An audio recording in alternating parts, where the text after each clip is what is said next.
তোমার দুঃখের শেষ থাকবে না। আজকে একটা লোক মোবাইল করে কাঁদতে লেগেছে, 15 দিন আগে তার মা টাকা চেয়েছিল। ও ধারণা করছে আমার মায়ের কাছে কেউ টাকা পেত, সেই জন্য আমার মা টাকা চেয়েছিল। সে টাকা দেয়নি। তার মা 4 দিন হলো মারা গেছে। 3 দিন থেকে আমাকে খুঁজে বের করছে, আজকে পেয়েছে। পেয়ে বলছে 3 দিন থেকে আপনার সাথে কথা বলার জন্য অপেক্ষামান রয়েছি। আমার মাকে মাটি দেওয়ার পরে আমি মানুষের দরজা দরজা ঘুরেছি, আমার মায়ের কাছে কেউ টাকা পায়নি কি? আমার মা আমার কাছে 20টা টাকা চেয়েছিল, 20,000 টাকা চেয়েছিল। আমি 20,000 টাকা আমার মাকে দিনি। আজীবন পয়সা উপার্জন করে আমার 20,000 পূর্ণ হওয়ার কোনো পথ ঘাট নেই। আমি মানুষের দরজায় দরজায় গেছি, আমার মার কাছে কে টাকা পায় আমি টাকা দিব। আমি এখন পর্যন্ত 10-15 হাজার টাকার খোঁজ পেয়েছি। আব্দুর রাজাক সাহেব, আমি যে টাকা দিইনি সেই জন্য কি আমি গুনাহগার? এই কথা আমাকে বলছে। আমি আর কি বলি? আপনি কেমন আচরণ করেছেন সেটা আপনার ব্যাপার। বাপ মা টাকা চাইলেই না থাকলে কোথা থেকে দিবেন? কেমন দিয়েছেন না দিয়েছেন সেটা আপনার ব্যাপার। এখন এই পথ বন্ধ করেন, দিন রাত আল্লাহর কাছে কান্নাকাটি করে বাপ মায়ের জন্য ক্ষমা চান, তার নামে দান খেরাত করতে থাকেন। শেষকালে বয়স বেশি হলে সঠিকভাবে কথা তারা বলতে পারে না, এ কথাই ঠিক। মার সবচেয়ে বেশি কে? বাপ মা, তারপরে নিজ ভাই, অবেজিল কুরবা, নিজ ভাই, অল এতামা, এতিম, অল মাসাকিন, ফকির মিসকিন, অল জারিদিল কুরবা, অল জারিল জুনব, নিকট প্রতিবেশী, দূর প্রতিবেশী, সাহেব বিল জামবে, চলার সাথী। জীবনে কোনোদিন গাড়িতে উঠে কারোর সাথে ঝগড়া করবেন না, রিক্সায় উঠে কারোর সাথে ঝগড়া করবেন না। আপনার মোটর সাইকেল খুব দামি, আপনার গাড়িটা খুব দামি, একজন লোকের ভ্যানে লেগে গেছে, একবারে গাড়ি থেকে নেমে মেজাজ দেখায়েন না। গাড়ি পাল্টে আল্লাহ দিতে পারে। দেশের নেত্রীর বয়স যদি 45 মিনিট হয়, তাহলে আপনার গাড়িরও বয়স 3 মিনিট হতে পারে। মানুষকে উপেক্ষা করে জীবনে কোনোদিন কোনো কাজ করেন। আমার অনুরোধ থাকছে, আপনি আমার দিনী ভাই, আমি আপনার খুব কাছে থেকে বলছি, মানুষের প্রতিশোধ নেবেন না এবং মানুষের বদনাম গীবাত করবেন না। সম্মানিত দিনী ভাই বোন, এরপরে পথিক এসে বলছে, আমি খুলনার মানুষ, আমার টাকা হারিয়ে গেছে, 500 টাকা দেন। মিথ্যুক বলে তাড়িয়ে দিয়েন না, 20টা দেন, 50টা দেন। গালি দিয়ে মিথ্যা বলে তাড়িয়ে দিবেন না। আল্লাহ বলছেন পথিকের সাথে সদাচরণ করতে হবে, চলার সাথীর সাথে সদাচরণ করতে। আপনি দেখতে পাচ্ছেন বাজারে যাচ্ছেন, একটা রিক্সা আর একটা রিক্সার সাথে লেগে গেল, এই যে গালি দিল, চাঁপাইনবাবগঞ্জের ভাষাতে যা চলে সব দিল, ঢাকার ভাষাও জানেন সেভাবে দিল। এরই রিক্সাটা আরেকটু পরে আরেকজনের সাথে লেগে গেছে, তো ওও দিল। সারাদিন এভাবে চলছে। তাহলে আমি আপনি কি সেই? আমরা কি পথে নেমে গেছি? আমরা কি পশু প্রাণী হয়েছি? আমরা কি গরু ছাগল হয়েছি? আমরা কি হায়ানা পশু হয়েছি? প্রতিশোধ নিব না, প্রতিশোধ ছাড়াই দুনিয়াতে বাঁচতে চাই। যেহেতু যেতেই হবে, যারা বয়সের মানুষ ছিল চলে গেছে, আমরা আছি, যেতেই হবে, এ কথাই ঠিক। সম্মানিত দিনী ভাই বোন, বিষয়টি বিবেচনার জন্য আন্তরিকভাবে অনুরোধ জানাচ্ছি। আমার দিনী বোনেরা শোনেন, আল্লাহর নবী বললেন সবচেয়ে ভালো নারী কোরাইশের নারী, কোরাইশ বংশের নারী, সৌদি আরবের যারা উঠে উঠে। কেন ওরা ভালো? কেন? আহনাহু আলা ওয়ালাদিহি ফি সিগরিহি, ওরা বাচ্চা লালন পালন করতে বেশি যত্ন নেয়, সেই জন্য ভালো। ওয়া আরাহু আলা জাওজিন ফি ইয়াদিহি, স্বামীর সম্পদ হেফাজত করতে বেশি শক্ত, সেই জন্য ভালো।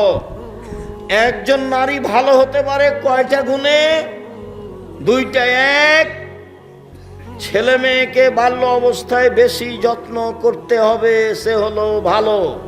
2, স্বামীর সম্পদকে হেফাজতে রাখতে পারে যে নারী, সেই ভালো।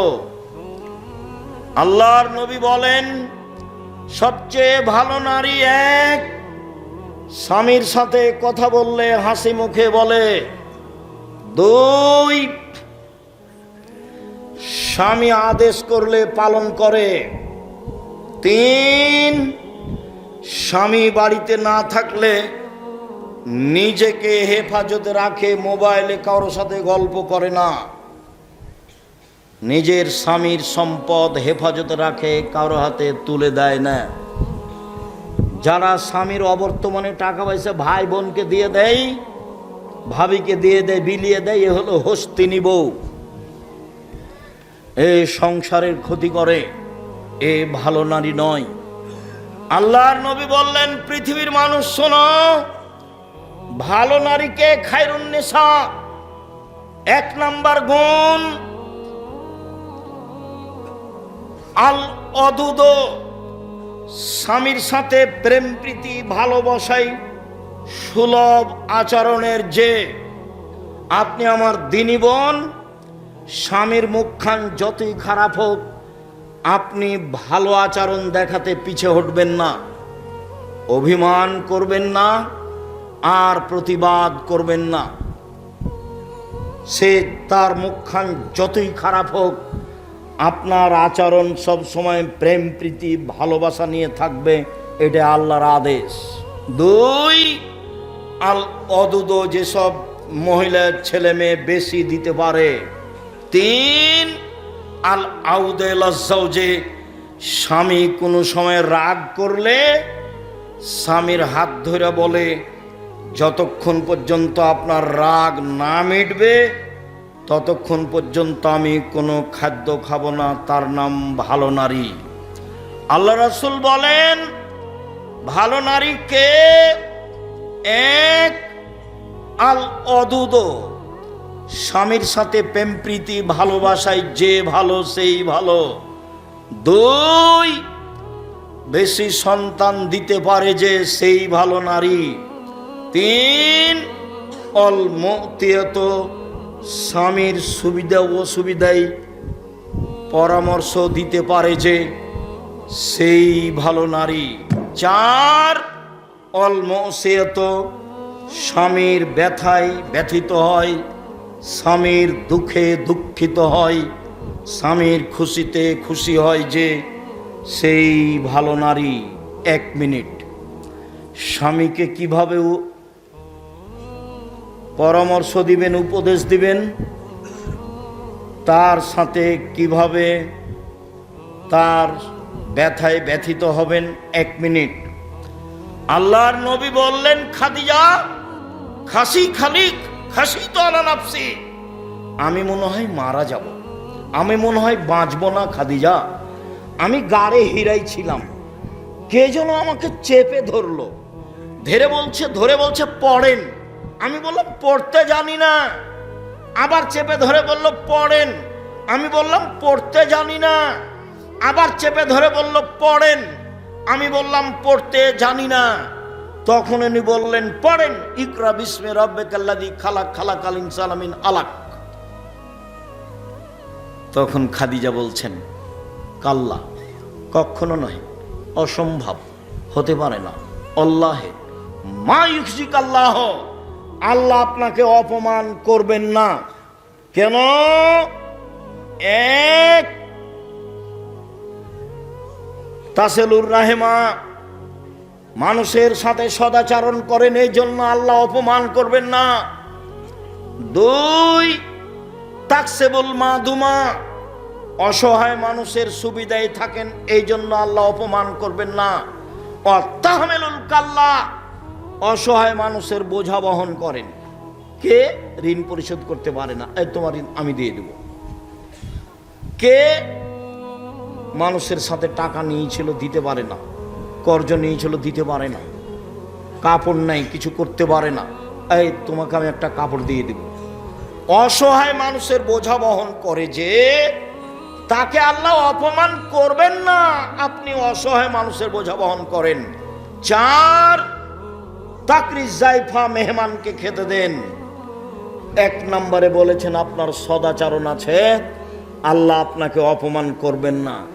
এসব সান্ত্বনা কে দিচ্ছে? খাদিজা স্ত্রী দিচ্ছেন।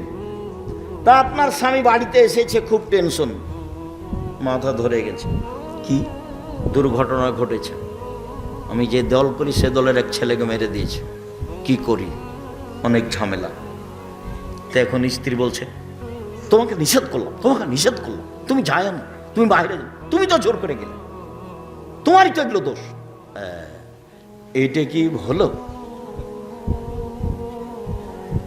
এটা বউ হলো? ভাইজান বুঝতে পেরেছেন? আমি কিন্তু যে ভাষাগুলো নকল করছি সব বুখারী মুসলিমের। আল্লাহ নবী এসে বলছেন খাদিজা আমি মনে হয় মারা যাব বিপদে।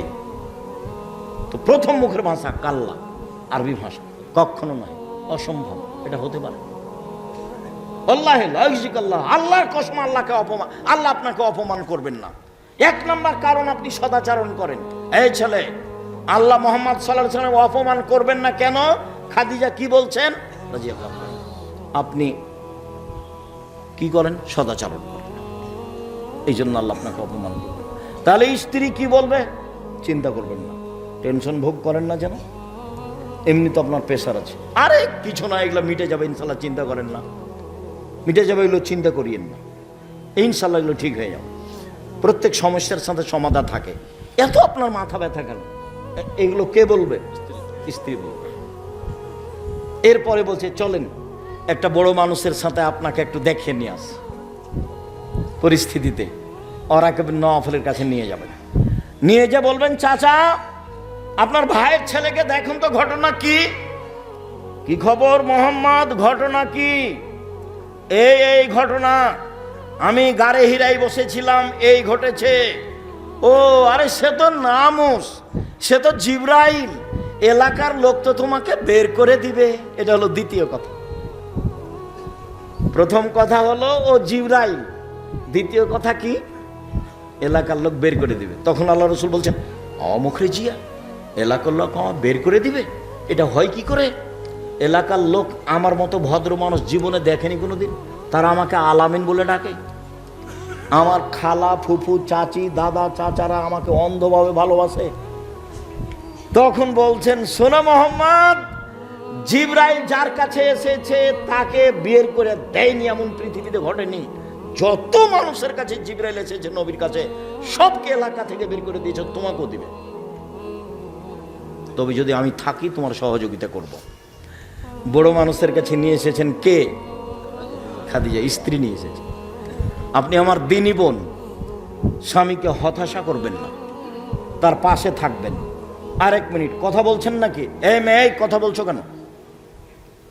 আর 1 মিনিট খেয়াল করেন, আপনাকে বলছি। হুদায়বিয়ার যুদ্ধে গেছেন, হুদায়বিয়া সন্ধি করে ফিরে আসছেন, কাবা ঘরে ঢুকবেন না। আরে 1-1.5 কিলোমিটার আছে, তাহলে কাবা ঘর। আল্লাহ রাসূল বলছেন যাব না, ফিরে যাব। তখন উমর বলছেন আপনি সত্য নবী নন? হ্যাঁ আমি সত্য নবী। ইসলাম ধর্ম সত্য নয়? হ্যাঁ ইসলাম ধর্ম সত্য। আপনি বলেননি কাবা ঘরে ঢুকবো? হ্যাঁ আমি বলেছি কাবা ঘরে ঢুকবো, তবে এবছরই ঢুকবো, এ কথা বলিনি। চুপ। আবু বকর সিদ্দিকের কাছে গিয়ে বলছেন আবু বকর সিদ্দিক, ইসলাম ধর্ম সত্য ধর্ম নয়? হ্যাঁ সত্য ধর্ম। মোহাম্মদ সত্য নবী নন? হ্যাঁ মোহাম্মদ সত্য নবী। মোহাম্মদ সাল্লাল্লাহু আলাইহি ওয়াসাল্লাম বলেননি যে এবছর কাবা ঘরে ঢুকবো? হ্যাঁ বলেছেন কাবা ঘরে ঢুকবো, তবে এবছরই ঢুকবো, এই কথা বলেননি। আবু বকর সিদ্দিকের কথাতে আর রাসূলের কথাতে একটা অক্ষরের কমবেশ নেই। ফিরে যাবেন না। তখন বলছেন সাহাবীরা শোনো, গরু জবাই করে দাও, ভিতরে যাব না, মাথা নেড়ে করে দাও, গরু জবাই করে দাও, কুরবানি, মাথা নেড়ে করে দাও, কাবা ঘরে ঢুকবো না। কেউ কুরবানি করে না, সবাই চুপচাপ, ফিরে যেতে চায় না কেউ। তখন আল্লাহ রাসূল বলছেন উম্মু সালমা, কি করা যায় দেখো তো, খুব বড় বিপদ। কেউ যে কুরবানি করে না, সবাইকে যে কুরবানি করতে বলছি কেউ যে যায় না। তখন উম্মে সালমা বলছেন, চিন্তা করবেন না, আপনি নিজেরটা করে ফেলুন, দেখা যাক কি হয়। স্ত্রী বলছেন। এবার আল্লাহ রাসূল কি করলেন? নিজেরটা করে ফেললেন। সব সাহাবীরা বের হয়ে সবাই করতে লাগলেন। স্ত্রীর পরামর্শ। সম্মানিত দিনী বোন, আপনার জন্য জান্নাতের সব দরজা খোলা। 1, 5 ওয়াক্ত সালাত। 2, রমজান মাসে রোজা। 3, স্বামীকে মেনে চলা। 4, জেনায় লিপ্ত না হওয়া। 1, 5 ওয়াক্ত সালাত নির্ধারিত সময়ে। পায়ের পাতা দেখা গেলে কোনো সমস্যা নেই। শাড়ি পরে পেটিকোট ছায়া পরে সালাত আদায় কোনো সমস্যা নেই। বুবু যা বলেছে তা ভুল বলেছে। গলা যদি দেখা যায় তাতে সমস্যা নেই। শাড়ি পরে সালাত আদায় করুন, কোনো সমস্যা নেই। শুনুন, 1, 5 ওয়াক্ত সালাত। 2, রমজান মাসের সিয়াম রোজা। 3, স্বামীকে মেনে চলা, তিতা লাগলেও মিঠা লাগলেও। 4, জেনায় লিপ্ত না হওয়া। আব্দুর রাজ্জাক সাহেব, দুঃখিত, এখন কান্নাকাটি করি, জেনা একদিন ঘটেছে, চিন্তা করবেন না। আল্লাহর নবী বলছেন, পৃথিবীর মানুষ শোনো, কেউ যদি জেনা বন্ধ করতে পারে আল্লাহ তাকে যে কোনো বিপদ থেকে বাঁচিয়ে দেবে। মনে পড়ে তোমার বুখারী মুসলিমের হাদিস, ওই যে 3 জন হাঁটছিল, বৃষ্টি আসলো, গর্তের মধ্যে ঢুকে গেল, পাহাড় এসে পাথর এসে মুখের উপরে পড়লো। একজন বলল, বাপ মাকে ভালোবাসি, পাথর সরিয়ে দেন। আল্লাহ বললেন, ঠিক আছে, দিলাম একটু। একজন বলল, একটা লোককে কাজে নিয়েছিলাম, অর্ধেক দিন কাজ করে চলে গেল, টাকা দিলাম, নিল না। অনেক দিন পরে এসে বলছে, টাকা দেন, অর্ধেক দিনের টাকা দেন। তা আমি বললাম, এই যাও, গরু ছাগল নিয়ে যাও। আমাকে বলছে, মজাক করবেন না। এই যাও, মজাক করিনি, সব নিয়ে যাও। সব দিয়ে দিয়েছি, ভালো কাজ করেছি, পাথরটা সরিয়ে দেন। ঠিক আছে, দিলাম। আর একজন বলছে, চাচাতো বোনের সাথে জেনা করতে চেয়েছিলাম, আমি গরিব মানুষ, আমার বোন ভেবেছিল আমি 200 স্বর্ণ মুদ্রা জমা করতে পারবো না। হাড় ভাঙা পরিশ্রম করে 200 স্বর্ণ মুদ্রা আমি জমা করেছিলাম। আমি যখন জেনা করব মনে করে সিদ্ধান্ত নিলাম, বসেছি, তখন আমাকে বলছে, দেখ রে, আমাকে অসতী প্রমাণ করিস না, আমি একজন অসতী নারী হতে চাই না। তা আমি জেনা করিনি, উঠে গেছি, বন্ধ করেছি জেনা, পাথর সরিয়ে দাও, দিলাম। তুমি যদি আজ থেকে জেনা বন্ধ করতে পারো, আল্লাহ তোমাকে যে কোনো বিপদ থেকে বাঁচিয়ে দেবে। তো যারা হিন্দু তাদের পাপ নেকি ওজন হবে না কেন? হিন্দুদের নেকি নেই। আর আমাদের চাঁপাইনবাবগঞ্জের ভাষাতে তারাজুতে ওজন হবে, মানে 2টা পাল্লা আছে, একটাতে পাপ আর একটাতে নেকি। তো যেহেতু হিন্দুদের কোনো নেকি নেই, কাজে এটা ওজন হবে না। ইহুদিদের পাপ নেকি ওজন হবে না, খ্রিস্টানদের পাপ নেকি ওজন হবে না। এই ছেলে, কথা বলছো কেন? শরম বোধ হয় না? আপনারা যারা ওদেরকে বসতে বলছেন, আপনারা মুখ বন্ধ করে ওদেরকে চলে যেতে বলেন না। যাও, চলে যাও, ওদিকে চলে যাও, বাইরে। শরম হয় না তোমার? তোমাকে বসতে বলছি তো। বোকা ছেলে, ফাজলামি করো এখানে, যাও বাইরে চলে যাও। পরিবেশ নষ্ট করছো কেন? সম্মানিত দিনী ভাই বোন, যারা আকীদায় মার খেয়েছে তাদের পাপ নেকি ওজন হবে না। যেমন কাদিয়ানি, যেমন শিয়া, এরকম যাদের আকীদা নষ্ট হয়ে গেছে তাদের নেকি নেই, তাদের বিচার তো ফাইউ খাজো বিন নাওয়াসি ওয়াল আকদাম, ওদের মাথা এবং পা একসাথে ধরে জাহান্নামে নিক্ষেপ করা হবে। এই কথা আল্লাহ তাআলা বলেন। ওদের পাপ নেকির ওজন নেই। পাপ নেকি ওজন হবে যারা আকীদায় ঠিক আছে, সালাত আদায় করে করে না, ভালো করে, তাহাজ্জুদ পড়ে, ভালো চালচলন করে, এদের পাপ নাকি ওজন হবে। তো দাড়ি পাল্লাই সবচেয়ে যেটা ভারী নেকি হবে সেটা হলো ভালো চালচলনের নেকি। হাদিসটা আগে বলি, ধারাবাহিক বলবো সময়ের গতিতে ইনশাআল্লাহ। আবু দারদা রাদিয়াল্লাহু তাআলা আনহু বলেন, রাসূল সাল্লাল্লাহু আলাইহি ওয়াসাল্লাম বলেছেন, ইন্না আসকালা শাইইন ইদাউ ফি মিজানিল মুমিনি ইয়াউমাল কিয়ামা খুলুকুন হাসান। বিচারের মাঠে মোমেন পুরুষ নারীর নেকির পাল্লায় সবচেয়ে যেটা ভারী নেকি রাখা হবে, ওটা ইসিম তাবজিল, বুঝানো কঠিন আছে। সবচেয়ে ভারী, সবচেয়ে যেটা ভারী নেকি হবে সেটা হলো সদাচরণের নেকি। সদাচরণ কি জিনিস, ভালো চালচলন কি জিনিস আমরা সবাই বুঝি। আমাদের দেশের ভাষাতে বললেও বুঝবো, এমনি বাস্তবতায় বললেও বুঝবো। দেশে আমরা বুঝি কি বুঝি, কার কথা বললে অমুকের কথা, ছাড়ো তো, খুব স্বভাব খারাপ, ও মিথ্যা কথা বলে, দোমুখার কথা ছাড়ো, দুনিয়ার বদের গোড়া। এই দেখেন, ওর চালচলন ভালো নয়, এ কথা আমিও বুঝি, আপনিও বুঝেন। কার কথা বললাম? ওই ছেলেটা, হ্যাঁ ছেলেটা তো খুব ভালো, ওর স্বভাব খুব ভালো, আমাদের এখানে এসেছিল, তার কথা খুব নরম, ভদ্র ছেলে। এ দেখেন, আমরাও বুঝি, আমরাও ভালো চালচলন বুঝি। বাস্তবতায় এখানে রাস্তাতে একটা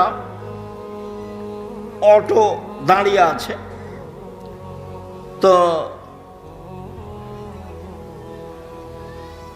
আপনি উঠেছেন অটোতে, উঠে বসে আছেন, ইতিমধ্যে একটা লোক উঠেছে, উঠতেই ছেলেটা টান দিয়েছে, তখন আপনি আরেকজন যে বসেছিল তার মুখের উপরে পড়ে গেছে। তো বসে থাকার লোকটা বলছে, সমস্যা নেই, সমস্যা নেই, বসেন বসেন, সমস্যা নেই, বসেন। এটা হতে পারে। তো আমিও বসেছিলাম আর একটা অটোতে, তো আপনি ওই অটোটা উঠতে এটা টান দিয়েছে ছেলেটা, আর আপনি আমার মুখের উপরে পড়ে গেছেন। তখন আমি বলছি, চোখ নাই, হিসাব করে উঠতে পারেন না, কপালে চোখ নেই, বুঝতে চান না কিছু, হিসাব করেন না, এটাও চাল চলন। বলেন তো আপনার কাছে কোনটা ভালো হলো? আগেরটা। তাহলে চাল চলন আমরাও বুঝি। রাসূল সাল্লাল্লাহু আলাইহি সাল্লাম বলছেন, যার চাল চলন ভালো, চাল চলনের নেকি যত ভারী, পৃথিবীতে এমন কোনো ইবাদত নেই যার নেকি তত ভারী। তাহলে চাল চলন কি জিনিস সে নিয়ে আলোচনা হওয়া উচিত। যার জন্যই আপনারা কষ্ট নেবেন না, যখন আমি কথা বলি তখন অনুরোধ জানাই এবং বলি যে চায়ের স্টলে বসে আছেন, একটু শরম হয় না, একটু লজ্জাবোধ হয় না, একটু ইতস্তবোধ হয় না? তো আমি তো আপনার জানা মানুষ, আমি তো কোনোদিন কোরআন হাদিসের বাইরে কথা বলি না, এটা আমার অভ্যাসের বাইরে। আমি জীবনে খুব দুটা স্বাদ, আমার খুব ত্যাগ, সেটা হলোই আমি প্রতিশোধ নেব না মানুষের, সে আমাকে যা বলুক যাই করুক না কেন, প্রতিশোধ নেব না।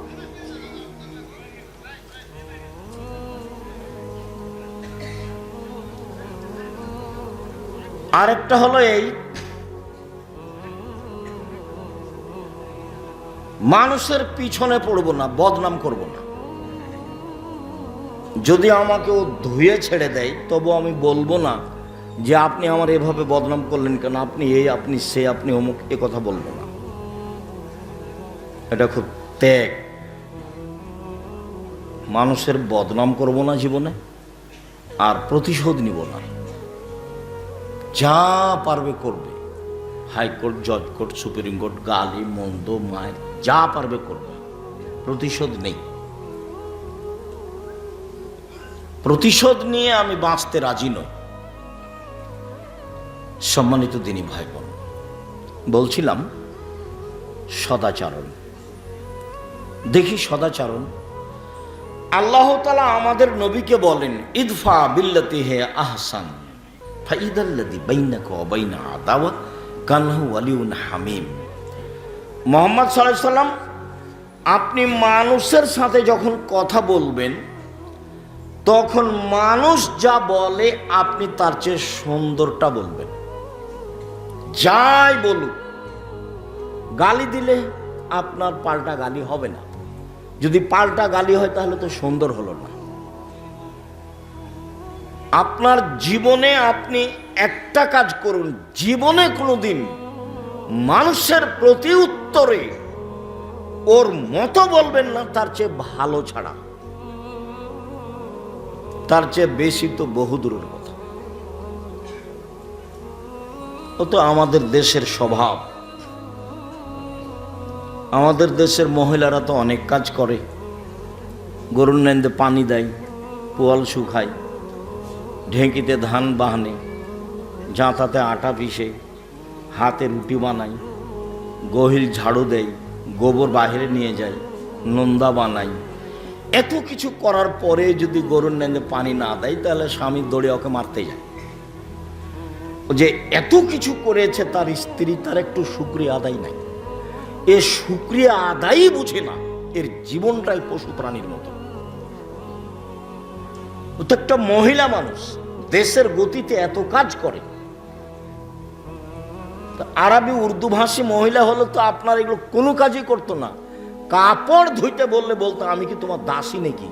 কাপড় ধুইতে বলো মানে আমি কি কাজ করতে এসেছি তোমার? তো সাধারণত সদাচরণ দিতে হবে। আচ্ছা যাক, ভালো করেছে, জাযাকাল্লাহ, অনেক কাজ করেছো, তুমি ভালো করেছো, তোমার শুকরিয়া আদায় করি। তারপরে আবার রুটি বানালছো, আবার দিয়ে পাঠিয়েছ, অনেক কিছু। এগুলো সে বুঝে না। মানে জীবনটা সদাচরণের সাথে জড়িত নয়। ইদফা বিল্লাতি হে আহসান, আপনি উত্তর দিবেন প্রতিপক্ষ যা দিয়েছে তার চেয়ে ভালো। সারা পৃথিবীর মানুষকে এই আদেশ জরুরিভাবে মেনে নিতে হবে যে আমার প্রতিপক্ষ যা বলেছে আমারটা তার চেয়ে কি হতে হবে? ভালো হতে হবে, হতেই হবে। তাহলে কি হবে? আপনার মাঝে আর তার মাঝে, আমাদের নবীকে আল্লাহ বলছেন, তাহলে আপনার মাঝে আর তার মাঝে যে শত্রুতা রয়েছে তা অন্তরঙ্গ বন্ধুতে পরিণত হবে। ফাইদাল্লাযী বাইনাকা ওয়া বাইনা আদাওয়া কান্নাহু ওয়ালিউন হামিম। তাহলে আপনার মাঝে আর তার মাঝে যে শত্রুতা রয়েছে এইটা অন্তরঙ্গ বন্ধুতে পরিণত হবে। এ কথা আল্লাহ তাআলা বলেন। আল্লাহ তাআলা বলেন ওয়াজাদিলহুম বিল্লাতী হিয়া আহসান। মুহাম্মদ সাল্লাল্লাহু আলাইহি সাল্লাম তর্ক বিতর্কে, বাক বিতণ্ডে, মুখামুখি যখন পরিস্থিতি, তখন প্রতিপক্ষ যা বলেছে আপনি তার চেয়ে সুন্দর বলবেন, তার চেয়ে উত্তম বলবেন। যখন মুখামুখি কথা, ওয়াজাদিলহুম বিল্লাতী হিয়া আহসান, মুখামুখি কথা, ও যা বলেছে তার চেয়ে উত্তম বলবেন। এটা আদেশ। মানে এ আদেশ আমার উপরে, এ আদেশ আপনার উপরে। সদাচরণ। যে যেখানে আছেন আমার দিনী বোনেরা, ভাইরা, কাউকে কষ্ট না দিয়ে, দাঁড়িয়ে হোক বসে হোক, কষ্ট হলেও ভদ্রতা বজায় রেখে স্থির চুপচাপ থাকার চেষ্টা করুন। আমি আপনার জন্য এসেছি, আপনার কিছু না কিছু উপকার করবই করবো ইনশাআল্লাহ। আর আমি কোনো স্বার্থ নিয়ে আসিনি, আমার কোনো নির্বাচন নেই। আমি শুধু আপনার জন্য এসেছি। আপনি আমার দিনী বোন, আপনি আল্লাহ রাসূলের পদ্ধতিতে থাকবেন, এটা আমার ঐকান্তিক কামনা। মরা পর্যন্ত পৃথিবী, মরলেই শেষ। তো অল্প দিন বাঁচতে এসে জায়ের সাথে ঝগড়া করে, ননদের সাথে ঝগড়া করে, শাশুড়ির সাথে তর্ক বিতর্ক করে, প্রতিবেশীর সাথে 5টা কথা বলে বাঁচতে রাজি নয়। মুখ বন্ধ করে বাঁচতে চাই।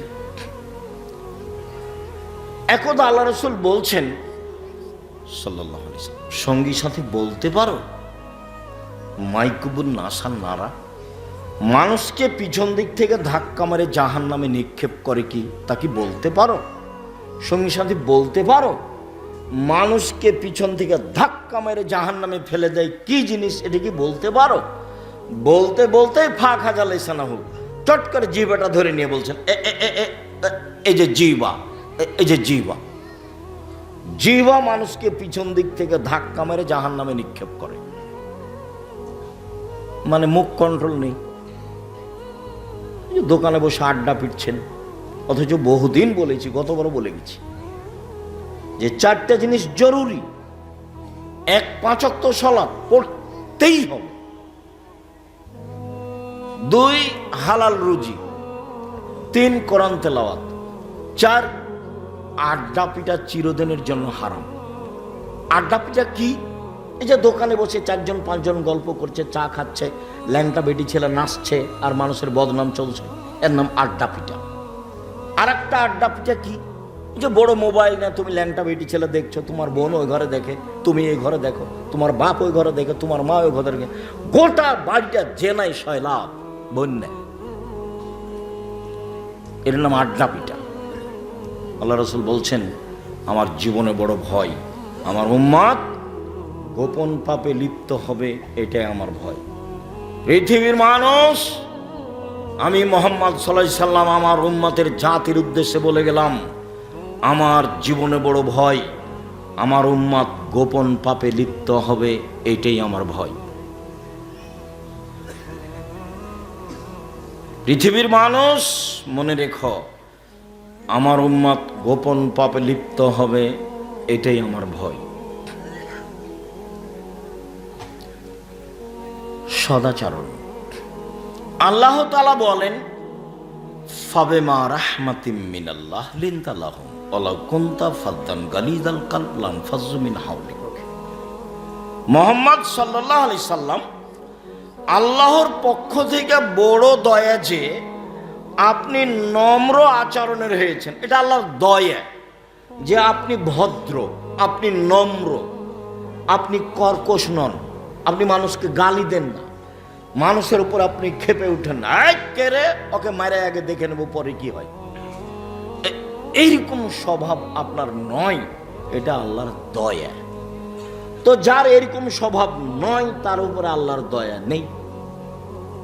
যার এরকম স্বভাব নয়, যে সব সময় দাপট দেখিয়ে চলে, দলীয় দাপট, বংশের দাপট, অর্থের দাপট, তো ওর স্বভাব ভালো নয়, ওর সাথে আল্লাহ নেই। ওয়ালাউ কুনতা ফাদ্দান গালিজাল কলব লানফাজ্জু মিন হাওলিক। আপনি যদি কর্কশ আচরণের হতেন, আপনার ভিতরে যদি ভালো চালচলন সদাচরণ না থাকতো, মানুষ সরে যেত, আপনার সাথে থাকতো না। লাঠি দেখিয়ে বেশি দিন টিকা যায় না, আর জুলুম দিয়ে টিকা যায় না। জুলুম একদিন শেষ হয়, তবে যার যত বড় জুলুম হবে তার সময় তত কম, যখন তাকে ধ্বংস করা হবে। অল্প সময় ফেরাউনের ডুবে গেছে মাত্র, আর আপনাদের নেত্রীর সময় ছিল মাত্র 45 মিনিট। জুলুম করে বাঁচতে চাইবেন না কোনোদিন। জোর করে জমি দখল করে, জোর করে মানুষের সাথে কথা বলে, ক্ষমতা দেখিয়ে, দাপট দেখিয়ে, মামলাবাজি করে জীবিকা নির্বাহ করে কোনো লাভ নেই। শ্বাস বন্ধ হলি শেষ। সম্মানিত দিনী ভাই বোন, এইবার আল্লাহ তাআলা আমাদের নবীকে বলছেন, শোনেন, যা হলো হলো, 1 ফাফু আনহুম, মানুষকে মাফ করেন। গালি দিয়েছে, নিন্দা করেছে, মাফ করেন। 2 আস্তাগফির লাহুম, ওরা যে আপনাকে গালি দিয়ে পাপ করেছে, এখন আপনি আল্লাহকে বলেন, আল্লাহ ওকে ক্ষমা করো, আল্লাহ ওদের ক্ষমা করো, বলতে পারবেন? প্রতিবেশী গালি দিয়েছে যে, এখন বলতে হবে আপনাকে যে ভাইজান আপনি তো গালি দিয়েছেন আমাকে কাল খুব, তো এতে আপনার পাপ হয়েছে, আমি আল্লাহর কাছে ক্ষমা চাচ্ছি। রক্ত রক্ত না পানি, রক্ত না পুজ, চাঁপাইনবাবগঞ্জ বাড়ি। আব্দুল রাজ্জাক সাহেব এ কথা বলে কি আমাদের নিন্দা করতে চাইলেন? না, আমি নিন্দা করিনি, তবে আমি স্বভাব জানি। কেন জানি? আমাদের এলাকা আবার ওই জমি চাষ করে, তো আইল ছিল না, এখন মনে হয় একটু আছে। তো আমি ধান বোনার সময় তো মারামারি ঝগড়া দেখেছি, ধান কাটার সময় তো ঝগড়া দেখেছি। আর গ্রামতে দেখেছি আল্লাহর হস্তে দুই ভাই যে ঝগড়া করছে, এক পর্যায়ে জিনিস ভাগ করতে লাগলো, তো ঢেঁকিটা কেটে ভাগ করে নিল। এটা আমার চোখের সামনের ঘটনা। তারপর বলছে যে আমি তো এখানে থাকবো না, বরিন্দে চলে যাব, তো এমন লোককে দিয়ে যাব জমি যে তোকে গুতাইতে পারে। এটা ভাই একজন ভাইকে বলছে। এই ছেলে, ওই যে পিছনে কে হাঁটছে কথা বলছে, দেখো তোমরা যারা দায়িত্ব পালন করছো, কি দায়িত্ব পালন করছো? পাহারা দাও, আজকে বক্তব্য শুনিও না, চতুর্দিকে পাহারা দাও। বোকামির পরিচয় দিচ্ছে যারা, তাদেরকে বসতে অনুরোধ করো, অন্যথায় চলে যেতে বলো। বিশ্বাস করো, আমি তাফসির মাহফিল করতে আসিনি। বিশ্বাস করো, আমি তোমাকে কিছু চাইবো তোমার কাছে, এই জন্য আমি আসিনি, আর আমি এটা করি না। আমি আপনার বাড়ির মানুষ, আমি দূরের মানুষ নই। আমি দিন রাত আপনাকে বলেছি যে আপনি আমার খুব কাছের মানুষ। ধর্মের ব্যাপারে আপনার আমি সহযোগিতা করতে পারবো, সঠিক ইনশাআল্লাহ। জাতির যদি রাস্তাঘাট করে দিতে না পারি, জাতির যদি স্কুল কলেজ করে দিতে না পারি, জাতিকে চূড়ান্ত সঠিক ধর্ম দিতে পারবো ইনশাআল্লাহ। ধর্মের ব্যাপারে ফাঁকি দিয়ে আমি পরকাল হারাতে রাজি নই। ধর্মের ব্যাপারে 100 সঠিক নিয়ে আপনার পাশে আমি দাঁড়াতে চাই, তবে আমি মানুষ, কোনো জায়গাতে ত্রুটি ধরা পড়তেও পারে। আমি মানুষের বাইরে নই, তবে আমি তদন্ত করি খুব বেশি। আমার জীবনটাই হচ্ছে ফতোয়া লিখা এবং ফতোয়া দেখা। আমার সামনে বড় বড় বিদ্বান বসে থাকেন, যারা ইন্ডিয়া থেকে এসেছেন, যারা বহির্বিশ্ব থেকে এসেছেন ফতোয়া বিভাগে। আপনাকে তো আমি জামিয়া সালাফে বুঝাতে পারি না। শুধু আমি বললাম আর চলে গেলাম, আপনি তো কোনোদিন দেখতে গেলেন না, কি দিয়ে আপনাকে বুঝাবো? অথচ আমি আপনার বাড়িরই মানুষ। আমার মনে বড় স্বাদ, আমি এ দেশের মাটিতে উন্নত মানের প্রতিষ্ঠান গড়বই করবো ইনশাআল্লাহ, যেখানে ছেলে মেয়ে বাংলা, ইংরেজি, আরবি উন্নত মানের শিক্ষা অর্জন করে জাতির অন্যায়ের বিরুদ্ধে লড়বে ইনশাআল্লাহ। এবং আমি সফল হবই ইনশাআল্লাহ। মুখে আছি, এখন মিডিয়াতে আছি, কলমে আছি, থাকবো ইনশাআল্লাহ। জামিয়া সালাফে বেতন লাগে মাসে 40 লক্ষ। জমি কিনা তো আছে, প্রত্যেক দিন লেবার মিস্ত্রি বিল তো আছে। 60, 70, 80 জন লেবার মিস্ত্রি হতে পারে, 3-4টা মিলে, তো তারও বেশি হতে পারে। 5000-এর বেশি ছেলে মেয়ে পড়াশোনা করে, 300-র অধিক শিক্ষক শিক্ষিকা আছে, 519 জন ইয়াতিম অসহায় ছেলে মেয়ে আছে। আপনার বাড়ির পাশে রাজশাহী যেটা, সেটা প্রায় 50 বিঘা জমির উপরে। যেটা মেয়েদের শাখা করছে তানোরে, সেটা প্রায় 70 বিঘা জমির উপরে। যেটা ঢাকায়, সেটা প্রায় 100 বিঘা জমির উপরে। যেটা দিনাজপুরে, সেটা প্রায় 20 বিঘা জমির উপরে।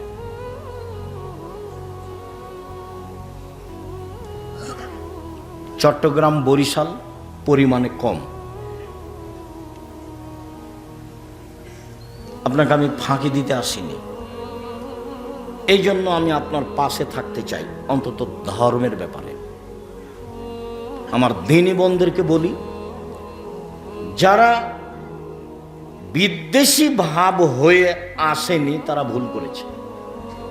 যারা পিছনে কিছু বলে তারা ভুল করছে। আপনাকে বলছি, আপনি মহিলা মানুষ, আমি আব্দুর রাজ্জাক বিন ইউসুফ আপনার খুব কাছের মানুষ হয়ে আপনাকে আমি সঠিক ধর্ম দিতে চাই। আপনি ধর্মের নামে মিথ্যা কথা বলেন, এটা আমি চাইনি। আপনি নামাজ শিখাবেন মিথ্যা কথা দিয়ে, এটা আমি চাইনি। একটা মহিলা পুরুষ মারা গেছে, তার অজু গোসল দিবেন রাসূলের নীতি ছাড়াই, এটা আমি চাইনি। আমি যেটুকু জানি তাতে আপনি একটা মরা মানুষকে নিয়ে যা করেন তার শতকরা 60% কথা রাসূলের সাথে মিল নেই।